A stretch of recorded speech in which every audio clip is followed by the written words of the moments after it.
Alrighty, happy Monday morning. This is the Travis Neville Podcast, and I'm Travis Neville.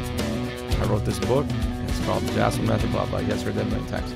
All right, so last week's podcast I talked, let's back up from there. So the book itself, all right, is about, here are things you can do that are going to make you feel better when you're going through something tough, right? I mean, that's really what it is. It's hey, this is what I did to get myself through something very difficult, and this is what I do when I'm going through something very difficult. And it's broken down into 12 different things, 12 different behaviors that I put together for myself that I know that if I do these things, I'm going to feel better, and it's going to help me produce and get to where I want to be as I'm going through something difficult. So, I've been reading this book by this guy named Simon Sinek, S-I-N-E-K, not cynic like cynical, but S-I-N-E-K is his last name. It's called Leaders Eat Last. And great stuff. I've been listening to it while I work out and while I'm driving, stuff like that. And one of the things he said, he really got into brain chemicals, you know, the different things that actually physically make you feel good. You know, and that's of specific interest to me lately. You know, after the panic attack, I really was interested in what it was that, because like I said, I felt like I got injected with some kind of chemical that, I mean, that's how overwhelming and how quickly it happened. You know what I mean? So I was looking into that, and basically that's adrenaline and cortisol. These are kind of the bad guy chemicals. I mean, good guys. They'll help you stay alive if you need it. That's for sure. But that's what I was feeling kind of rushed through my body. And so I started looking into it. And, man, there's just so much connection. And here's the bad news. I'm a drug addict. You know, and so are you. All right? We all are. We're drug addicts. What we're addicted to, it's not adrenaline and cortisol. Those are kind of associated with bad things. But, I mean, adrenaline's fun.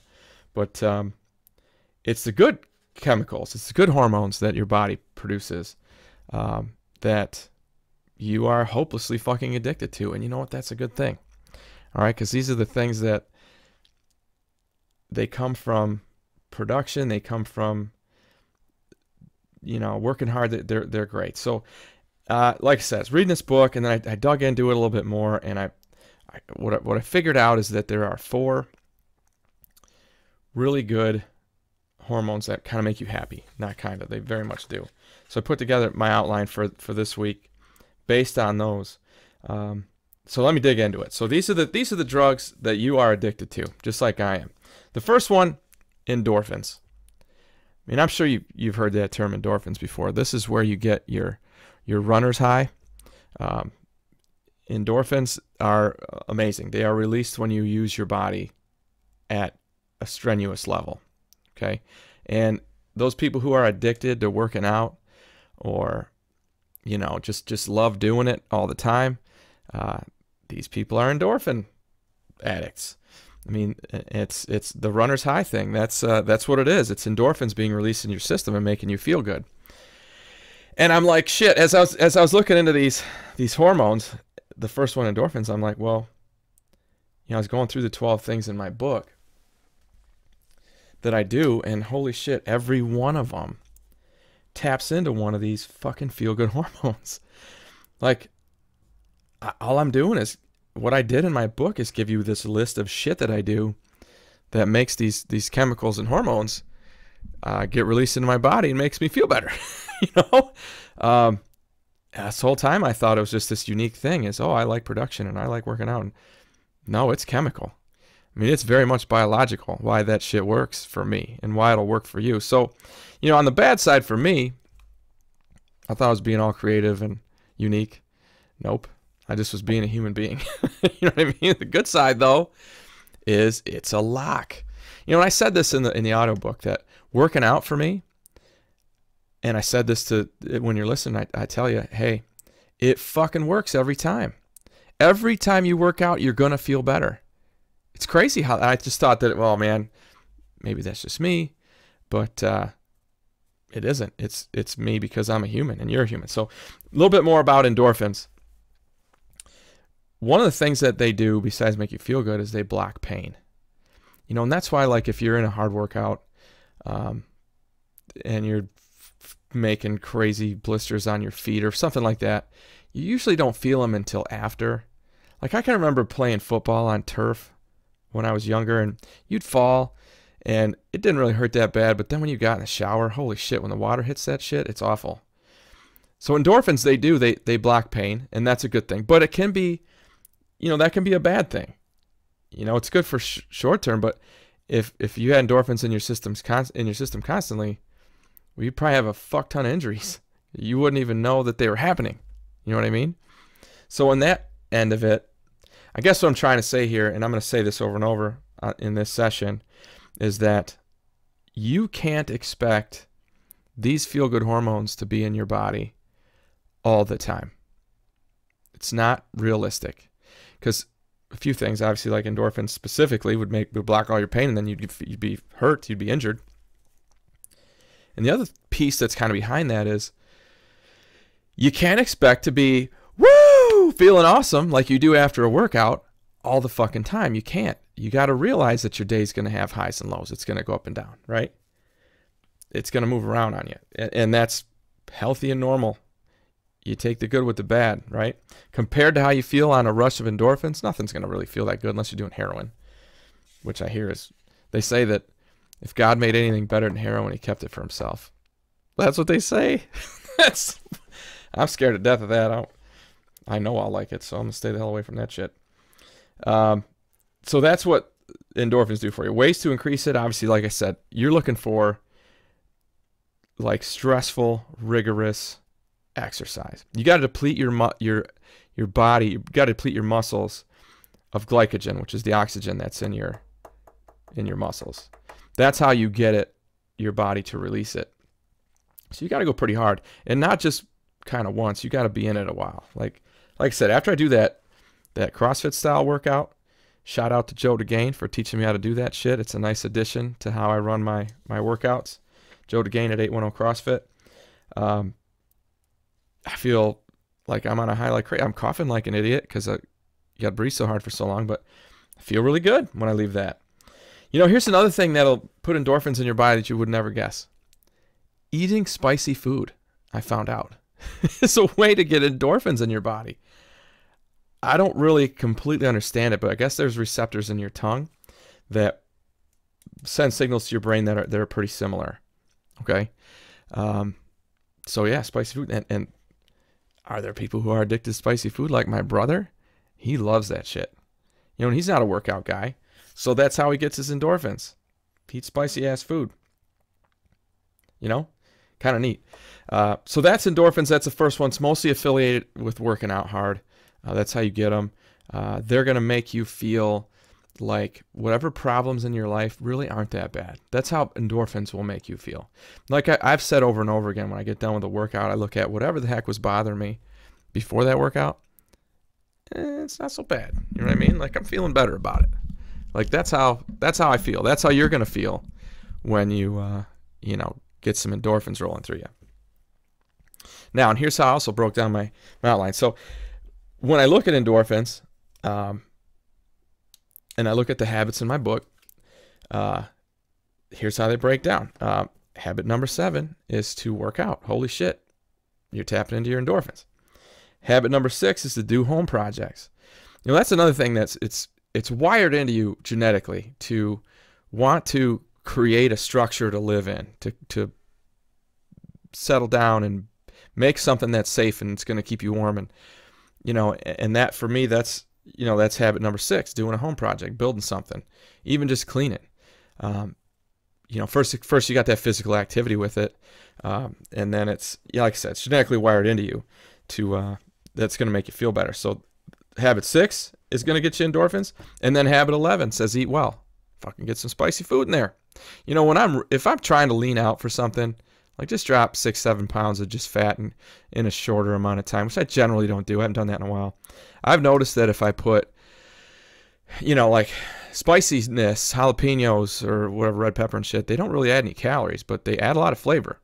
So anyway, that's part of eating well. So that's happy hormone number one, endorphins. That's how they work. And like I said, I didn't realize it, but my book just kind of nails that. So it's kind of cool.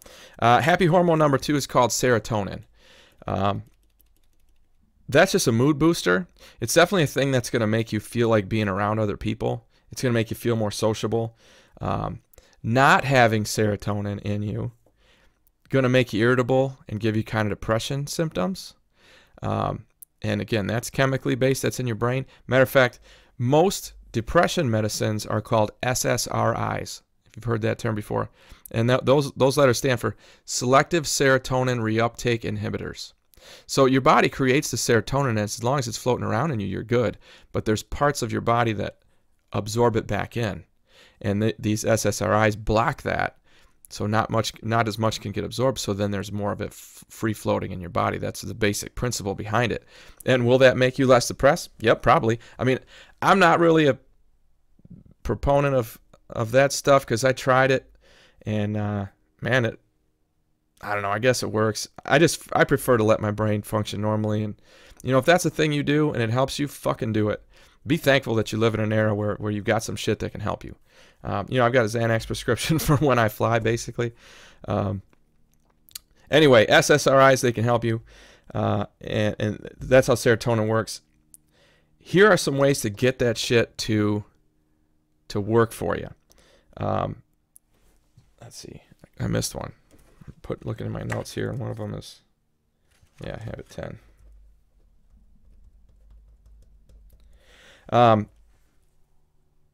Getting your mind right, getting your thoughts right, making sure you're thinking positively. Like, one of the first things I say in the book is to, when I get up in the morning, I got to physically make myself smile. There's a lot of days I just don't feel good in the morning. Shit, it's uncomfortable.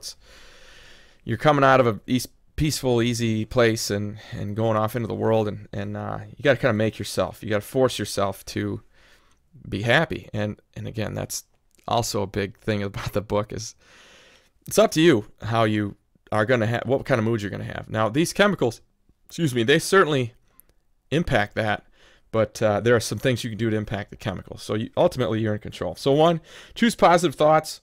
Focus on gratitude. I talk about in habit 10, which is finishing your list for the day. I talk about, like making shower time appreciation time, like making your drive time more peaceful, making your thoughts positive, choosing to take some of your 16 hours of thought time and make it more appreciative.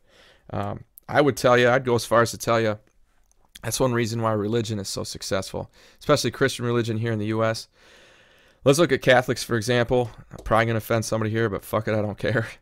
The whole idea of going into that booth and telling somebody, here's what I did wrong, here are some sins that I had, here's my, making your confessions. That's helpful, and that gets shit off your chest. But the once a week, sitting in the pews and listening to a positive message, spending an hour or whatever it is, and hearing some good quality, focused information about how to be happy and about what should be important in your life, basically getting some perspective from an outside source, that's gratitude. Okay, that's one of the ways that you can produce more serotonin in your body. It's having happy events. Like I told you in the last podcast that I like to spend 10 minutes in the morning, and it's not every day, but a lot of days. And I go through my Instagram and I look at pictures of cabins and muscle cars and all these things that just make me think about happy places and happy things. I'm an addict. I'm like shooting myself up with serotonin. That's what I'm doing by doing that. Another way to get more serotonin in your body, get out in the fucking sun. Yeah, sunlight will do it. There's kind of a step between there. So you probably know this, that sunlight helps your body to produce vitamin D. And I supplement that in the wintertime and sometimes in the summer. And it's crazy how it does impact my mood. I'll notice if I miss a day, I'm like, why do I not just feel that good? Oh, fuck, I didn't take my vitamin D this morning. So I fake it and get it in that way, but sunlight does it too. I used the term forest bath before, being outside. It's tough to feel sad when you're outdoors. I mean, unless it's colder than fuck. You know what I mean? But a nice day, you're outside, it helps you feel good. It's because your body's producing serotonin. Low intensity workouts can make you produce serotonin as well. So just like walking, hiking, moving around, folding laundry, vacuuming the house, easy shit that you can do, just any kind of movement, that'll get you some serotonin. Also, tryptophan. You guys heard that term around Thanksgiving, right? It's supposed to be tryptophan, and turkey makes you sleepy. Well, if you can eat the carbohydrates that have tryptophan in it, that also can help you convert your serotonin and make it actually work better for you. So, all you guys who are low carbs, you might be fucking yourself. You got to eat some of it. I don't recommend simple sugar ever, but, some whole oats, fruit, shit like that. Yeah. So the habits that work on this one, like I said, habit number 10, finishing your list. I talk in there a lot, like I said, about, making sure you're positive, that your thoughts are positive and you're working in the right direction. You got your mind where it needs to be as you accomplish each thing that you set in front of yourself for the day. Also, habit number 4, to help somebody. That's a thing that will produce serotonin as well. Habit 9, volunteering, getting outside yourself, doing things for other people. Serotonin's going to be produced when you help people as well. That's a thing that happens. Calling mom or dad, that's getting outside yourself and helping somebody. Habit 11, eating well, that's the carbohydrates thing. So serotonin and endorphins, actually, both of these are pretty social hormones to have in your body. They're going to make you want to be around people, want to help people. They're going to help you with that. We're a social species. We talked about that. That's a pretty common thing. The third happy hormone is it's dopamine. And I guess all of these aren't hormones, but they're all chemicals. We should call them that. So dopamine is a pleasure hormone, and it is a thing that you can get when you work towards a difficult thing. When you have any kind of goals that you've set and you're working towards them, you're going to get a dopamine hit as you make, progress. So when you're trying to lose weight and you stand on that scale and that number's lower, it's closer to where you want it. Wham! You get a dopamine hit. So it's causing you to be addicted to that behavior. If you are trying to make money and you look at your account and holy shit, it's nice and high. Wham! You're gonna get a dopamine hit. Anytime you set a goal and move towards it, that's gonna help you. And man, I've got a big list of shit that from my book that is gonna get you a dopamine hit.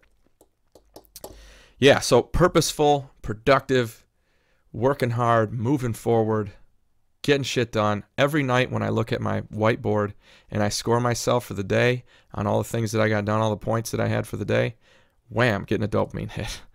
Yep, it's good shit. Exercise, of course, can be in that boat if you have a goal, whether it's to get stronger or to lose weight or to go faster. As you achieve those goals, you're going to get hit with the dopamine. And you're not going to get hit from the exercise. You're going to get hit from the achievement. Your body's going to make some dopamine, and wham, you're going to feel better. Yeah, any kind of distance or time or any goal that you set for yourself that way, any goal anywhere. The first thing I talked about was habit 3, producing at work. I talk about setting some goals for yourself that are based on effort, that are measurable, that are achievable. Habit 3, dopamine. Habit 6, doing home projects. Yeah, you physically are making your shit done, getting your shit done, but like when I was remodeling this house, I'd have a goal of, hey, I want to have this room painted by 7 o'clock. And wham, I'd hit that goal, get a dopamine hit. Habit 8, automotive project. I just went out there and did an alignment on that buggy. By the way, it's running and it's faster than shit. It's a little scary. I had it doing 50 down my road. It's just a little buggy, so it's... Anyway, that feels great to have that project completed. Habit 10, finishing your list. Same thing, like I told you, sitting at my whiteboard at the end of the day, looking through everything I got done and how well I did it. I mean, that's huge. Habit 7, working out, getting a workout in for the day. That sense of accomplishment you get at the end of it, you're going to get dopamine. So a lot of these habits, they cross over. There's a lot of things you can do where you're going to produce 1, 2, 3 different hormones that are all going to make you feel good. You know, and holy shit, those are probably the ones you're going to want to do more and more. And then habit 5, playing guitar. Like I always want to be able to get through a whole song without making a mistake. You know, and when I can do that, wham, dopamine hit. Yeah, that shit's pretty good. And then of course, drinking moderately, that's going to make you, you know, let me back that up. So here's why dopamine, you know, it can be bad. Dopamine, if you prioritize incorrectly as you're going through some shit, you know, you could cause addiction. Like, for example, gambling. You know, making that money when you win, that's a big dopamine hit.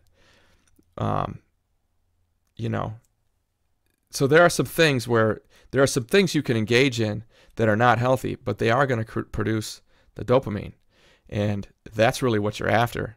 Same thing with drinking a lot. When you drink a lot, you'll get yourself in this euphoric mood, and you know, that could create the dopamine as well. Finish your list, playing guitar. Yeah. So these are all the things that I put in the book that really I'm just doing a great job of outlining how to harness all the good chemicals that are in your head. It's pretty crazy. Happy hormone number 4. It's called oxytocin. And this one, it's basically ecstasy. Okay? Oxytocin it's the love hormone. All right? You get it when you hug somebody, having sex,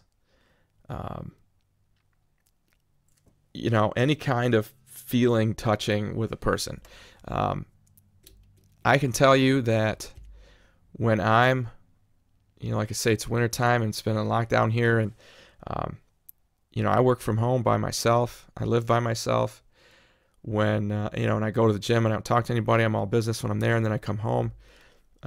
If I go a while and I don't actually get to be around anybody, man, when I see somebody and I get a hug, it's like, oh my God, did that feel good? Like better than it should have.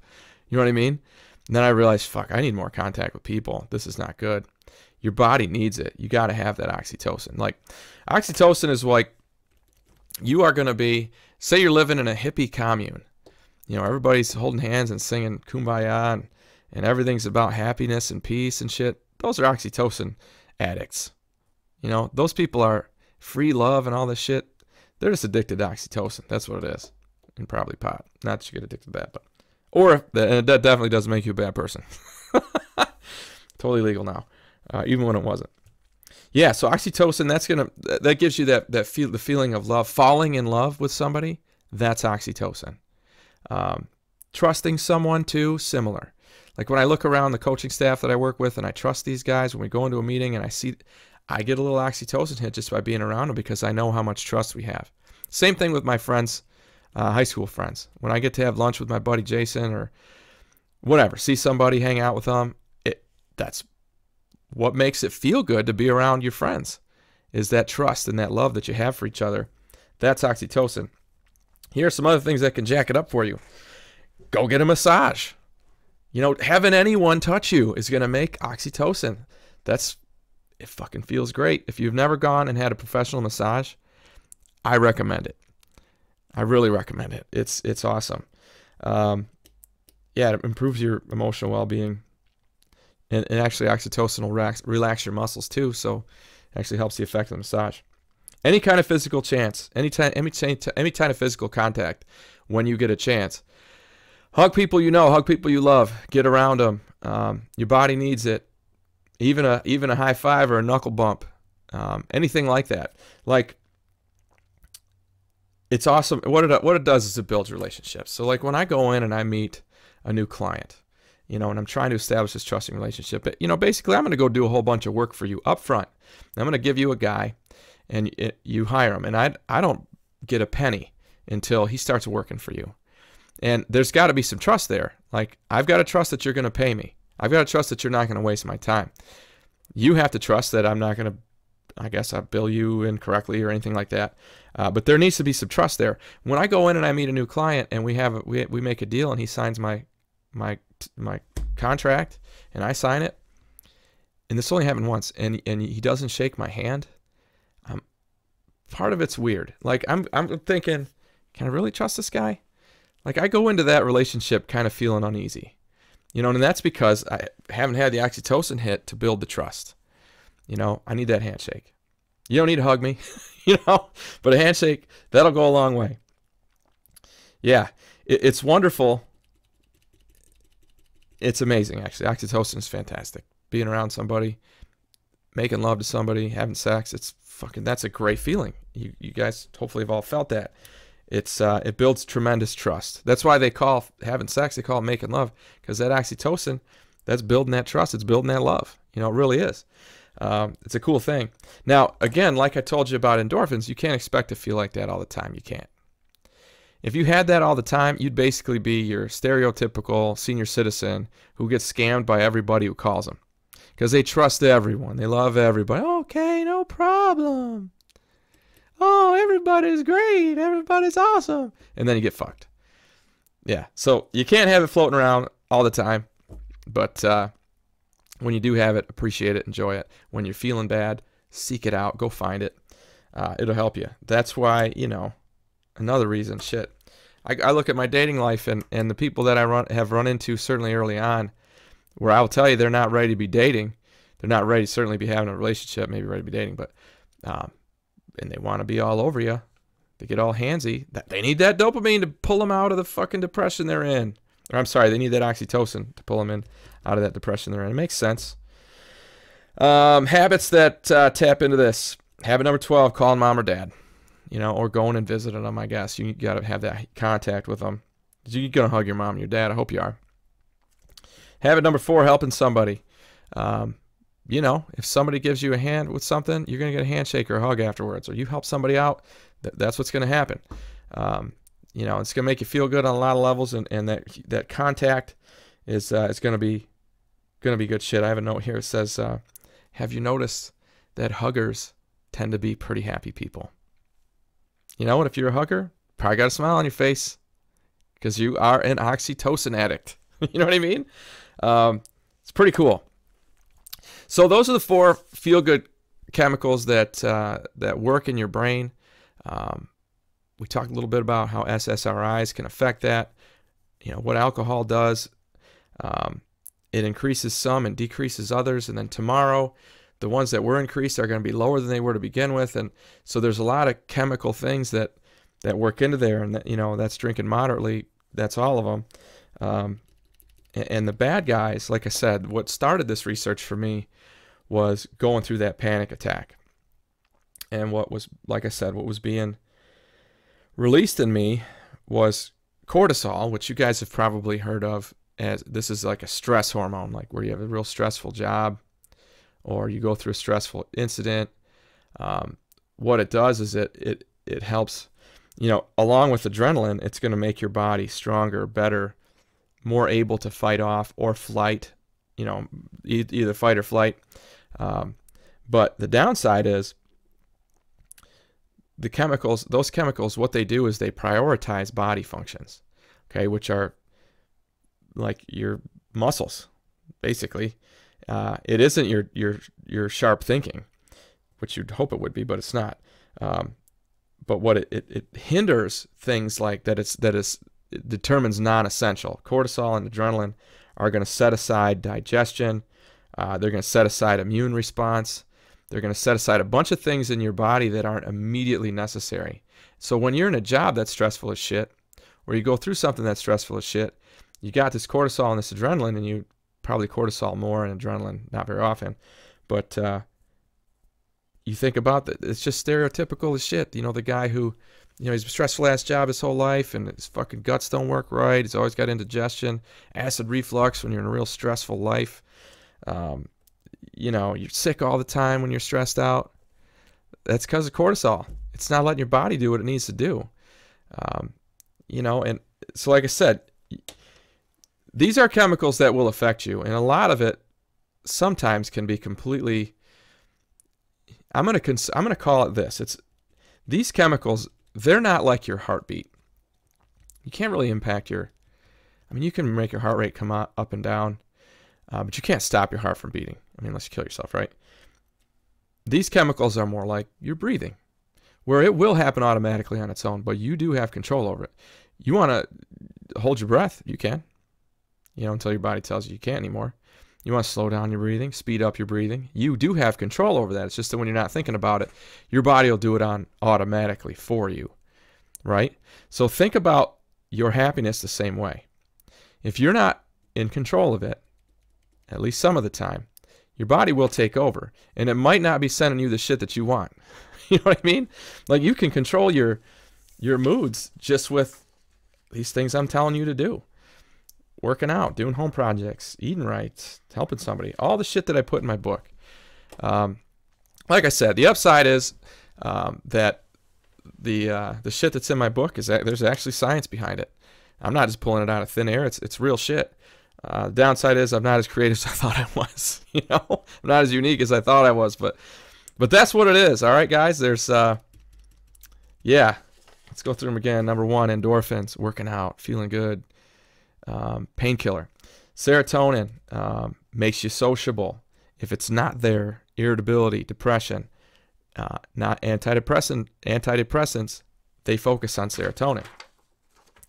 Dopamine, that's pleasure, that's accomplishment, that's being proud of yourself, that's driving a fancy car, wearing something with the fancy logo on the outside. That's going to give you a sense of status, a dopamine hit.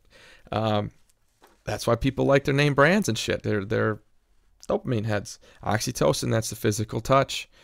Certainly one of my favorites, that's for sure, because that shit feels pretty good. It's that's the love hormone. So those are the 4. You focus on doing the things that are going to make those release in your body, and I promise you'll have a whole lot less of the bad guys, which are cortisol. And, adrenaline's fun sometimes, but usually that's coming with you when you're doing some exercise or fired up about something or competing. Cortisol is really the bad guy there. But that's what they are. Those are the brain chemicals that you're messing with. Use them wisely. Use them as often as you can. Be careful that the things you're doing aren't things that are negative, that are producing these. Like I said, gambling is an example. Wanting to be around any random woman just so that you can have that hit. Try to be careful with that too as you're going through your shit. But that's how your brain works. That's how my book taps into it. Had a great time chatting about this today. It was fun researching it, and hope you guys have a great week. This is the Travis Neville Podcast. You can get the book all over the place. Just Google it. Jossman is a really rare word. It'll come up.